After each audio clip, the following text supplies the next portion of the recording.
Hey everyone, welcome to my channel Life as a Law Student. If you've been here before, you know that my name is Nicole and I'm headed to law school this fall. Today I'm answering some of your guys' questions to celebrate our growing community here on YouTube and over on Instagram. So if you haven't yet, make sure to subscribe and like this video, and also make sure to follow me at this handle right here. So let's get into some questions.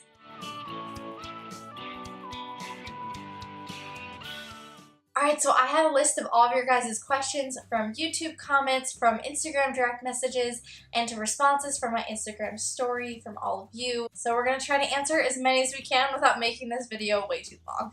Alright, so I think it's only fair that we start with questions made in the comment section of my YouTube videos because you guys are the ones who are watching these. So thank you so much to those of you who have left really encouraging responses in the comments and those of you who have asked questions. I try my best to respond to all of those when I see them, but sometimes they require a little bit more digging and research, or I'm just not the best person to ask. That was actually the case for our first question from, so sorry if I pronounce this wrong, Saketh Saran, who asked me how international students can prepare to go to law school. Now I'm assuming you're asking me how international students can prepare for law school in the States, and honestly, I don't know, but I did do some research and I found some links that hopefully will prove helpful to you, so I will be sure to leave those in the description below. Let me know in the comments if that's actually helpful or if this is something that you do know the answer to, and leave that down there for anyone who's looking for answers to that, because unfortunately I'm just not the best person to ask. However, this user also asked me a question I do feel comfortable answering, and that was, how do you go about studying for the LSAT when you have 8 months or more to prepare? Honestly, my advice would be to focus much more on your application, on your resume, and on your experiences, and not really worry about the LSAT at all until you have something like 4 or 5 months at the most before the test. I found that my own personal study calendar of 3 to 4 months worked really well for me, and I've heard similar things for people who study up to 6. But past 6 months, all you're really going to be doing is slowing your growth to such an extent that it's going to be really hard for you to not plateau or burn out too early. So I would advise you to wait, to not study for it at all yet. But if you really feel like you need to, then definitely start with logic games, because those are actually kind of fun to practice, and once you know how to do them, you're only going to benefit from doing them over and over and over again. Definitely wait on reading comprehension and logical reasoning until you're just a few months out though. Hope that helps. Yin Shan asked me, how do you find law-related internships in your sophomore and junior years of college? And that's a great question. To be honest with you, I didn't. I found a law-related internship the summer before my senior year, where I was working with the district attorney's office. I did a video explaining what I did and how I got that position a couple weeks back. But after my freshman year of college, I staffed at a summer camp before going to help out with a summer program at an elementary school. And then after my sophomore year of college, I actually worked as a doctor's office assistant. And then I did a little bit of like postage and filing assistant for a lawyer that I knew, but it wasn't more than a few hours a month. And then, like I said, I got to volunteer as a law clerk for the district attorney of Los Angeles after my junior year of college. But I only did that for 3 days of my work week. And then the other 3 were spent at Office Depot as a cashier. Just do what you can and know that you have the rest of your life to practice law, starting pretty soon as you enter law school. Alright, on to users that slid into my DMs on Instagram. So Primo Prep LSAT asked me if I'd ever considered tutoring before, and why or why not. And the simple answer to that is no. I just didn't study for the LSAT with tutoring in mind because I had so much else on my plate. At that time, I had 18 credits in school, 2 jobs, and was writing a paper to submit to a journal, as well as looking for summer positions and a law internship. So I definitely did not have time to be LSAT tutoring, and honestly, I didn't have the kind of advice that someone who seeks an LSAT coach would be looking for. So I don't know the specific question types and the specific answer types and how to eliminate different things and how to portion the time that's right for each individual person. I just knew what was going to work for me. And I'm happy to give the advice and wisdom that I do know from my experience taking the LSAT, or the general study tactics that worked for me.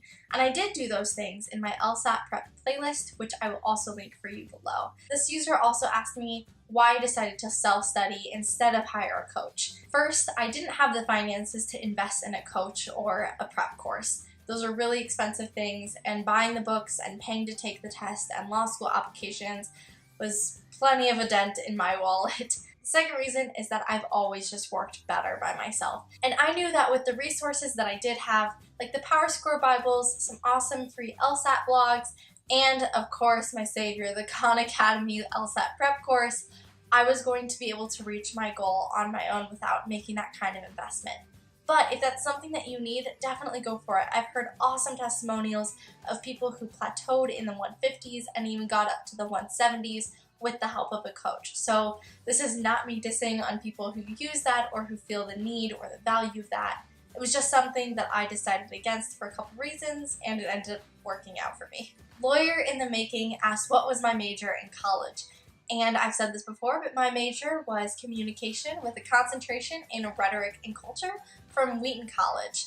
And it was a great decision. Highly recommend it. Communication is incredible in that you can really direct a specific goal out of it, or you can apply it broadly to a vast number of degrees and career paths. Speaking of Wheaton, Tales of Cora asked me a couple questions. First, she asked me if I felt like Wheaton prepared me to go to law school. And I'm not in law school yet, so I don't have a great answer. My guess is yes. And I think that that's true in combination with my own goals, as well as familial support and some great advice from lawyers along the way. I feel like Wheaton probably did as well of a job as any school possibly could in teaching me how to think and keeping me stimulated, and definitely making me write a lot of research papers. Her second question regarding Wheaton was whether or not I had taken the pre-law certification course. And my answer to that is no, I did not. I was not officially a pre-law student, though I've always personally been one. Some people do pursue pre-law certificates or even a pre-law major, and that's fine, to each their own. But for me, I knew that I needed to be good at two things to be a successful criminal prosecutor. The first was to know the law, and the second was to be able to communicate the law to people who didn't otherwise understand it. I figured that law school would teach me the first one, so I pursued the latter as my undergrad degree in communication. Here's another twofer from Marsmark 2030. First, he asked how important your GPA is compared to your LSAT when you're applying to law school. And my answer to that is I think they're about the same. I mean, every admissions does their own thing, but from what I've heard and from what I experienced in my own applications, it's important that you have as good of a score in both as you possibly can, because they communicate different things. Your GPA communicates a culmination of 4 years of study and hard work. So whether that's anything from a 2.5 to a 4.5, don't even know how you would do that. It says something about who you are as a student long term. And if for some reason something happened and you feel like your GPA is lower than it should be, as a reflection of you and your character and work ethic, law schools definitely give you an opportunity to add an addendum to your application to make that explanation known. But the LSAT tells the admissions committee something different. It tells them your teachability in learning how to think logically and step by step like a lawyer. That's why studying is so important, because your first score in the LSAT is so not the determined end result if you don't want it to be. You can always study up, and most people find about a 10-point increase when they do dedicate themselves to studying for several months. The second question that this user had for me was how was Infinity War, and oh my gosh, if you follow me on Instagram, you know that I was not ready, and I'm not going to spoil it. Ugh, I love Marvel, and also hate Marvel, but it's fine. The last question that I pulled from my DMs were from the user imtots. And this person asked me, don't I get bummed out when I read the woe to you lawyers passage in the Bible? If you don't know what they're talking about, I'm just going to put it in the NIV version because it's pretty common, but whatever. The general idea is, you experts in the law, woe to you, because you load people down with burdens they can hardly carry, and you yourselves will not lift one finger to help them.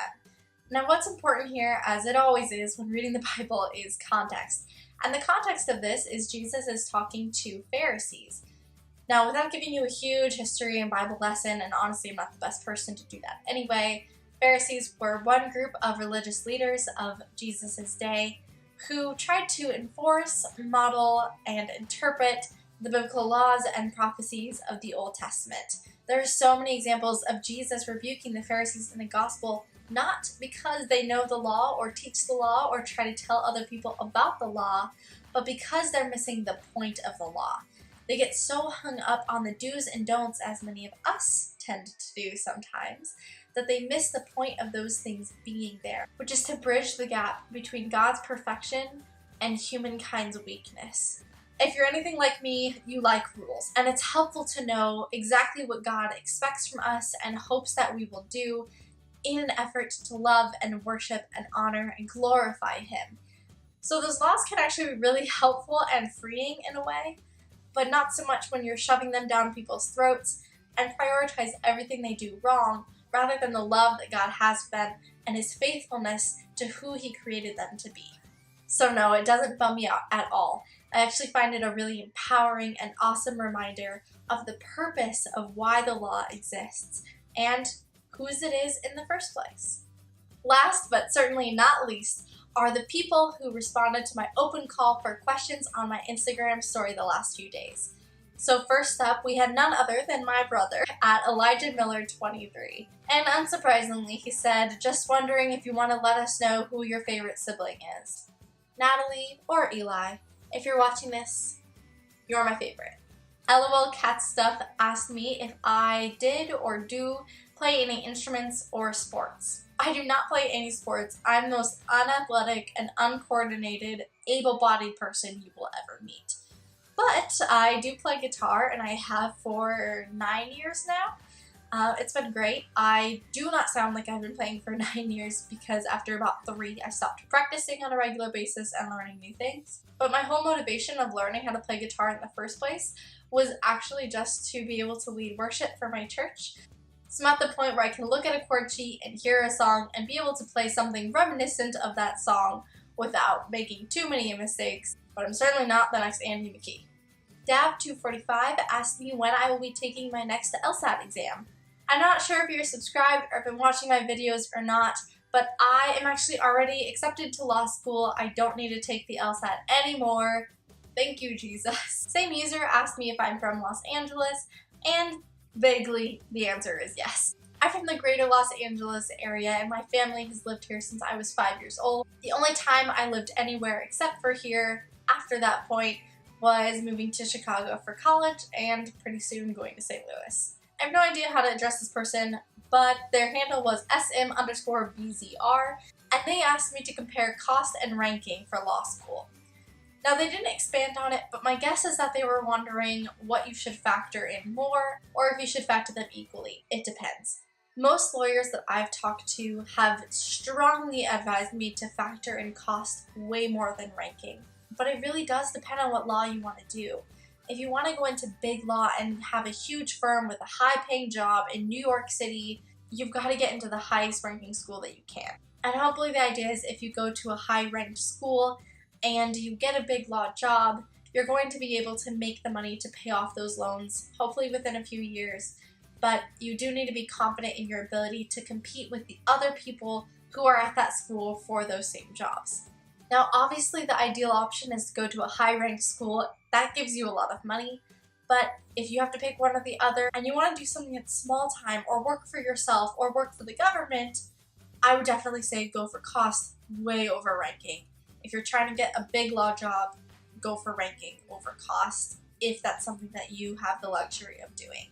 Last questions are from Italiano, who asked me where I was born and how long I've been a Christian. So I was born in the Bay Area of California. I'm told that I prayed the prayer sometime between 3 and 5 years old, but honestly, I don't remember a time that I didn't believe in God and Jesus wasn't a part of my life. Now, that doesn't mean that it isn't an active choice that I make every day to believe in Jesus, to pursue a relationship with Him, and to look for the ways that God works in my life, because it absolutely is. And I have the awesome testimony of being able to say that every day I've grown more and more in love with Jesus and a little bit closer to His incredible and unsurmountable love for me. So I don't know the exact day that I was officially saved, but I know the one who saved me, and I think that's what's important. And that is all the questions and answers that I have for this Q&A video. If you have more questions that you wish I would have answered or forgot to ask earlier, make sure to leave those in the comments below. And if I have enough, I will make another Q&A for you all. So make sure to subscribe and hit that bell notification so you don't miss when I upload a new video every single Monday, plus some bonus ones scattered throughout the weeks as I get them done. Thank you guys so much for watching. I hope you found this information helpful, and I look forward to seeing you again very soon. God bless!